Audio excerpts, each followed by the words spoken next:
আয়তাকার একটি ক্ষেত্রের ক্ষেত্রফল হচ্ছে 10 একর এবং তার দৈর্ঘ্য হচ্ছে প্রস্থের 4 গুণ।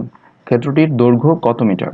তো প্রথমে আমি এখানে আছে একর। তো আমরা জানি কি 1 একর সমান হচ্ছে 4046.86 বর্গমিটার। তো এখন বলছে 10 একর, সুতরাং 10 একর সমান হচ্ছে 4046.86 গুণ 10 বর্গমিটার সমান হচ্ছে 4046.8 বর্গমিটার।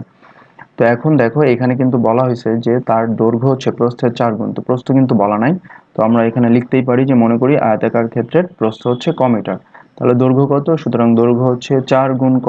এই 4 গুণ বলছে, এর জন্য 4 গুণ ক অর্থাৎ 4 ক মিটার। তো এখন দৈর্ঘ্য আছে এবং প্রস্থ আছে, তো আমরা লিখতে পারি যে ক্ষেত্রফল সমান হচ্ছে দৈর্ঘ্য গুণ প্রস্থ সমান 4 ক স্কয়ার বর্গমিটার।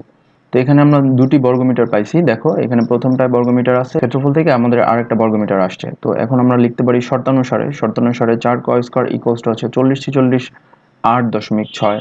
তো এখন এটাকে আমরা ক্যালকুলেট করব। ক্যালকুলেট করলে প্রথমে 4 গুণ অবস্থা, এখানে গুণ অবস্থায় আছে, তো আমরা অপর পাশে পাঠিয়ে দিলে এটা চলে যাবে ভাগ আকারে। তো আমরা ভাগ করলে পাচ্ছি হচ্ছে কত? পাচ্ছি হচ্ছে 10, 11, 7.15। এখন দেখো কর সাথে কিন্তু স্কয়ার আছে। এখন স্কয়ারটা তো এই পাশে রাখতে পারবো না, আমাদের কর মান বের করতে হবে।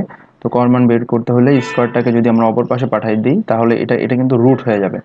তো 10, 11, 7.15 এটাকে যদি আমরা রুট করি তাহলে আমরা পাচ্ছি হচ্ছে 100.584।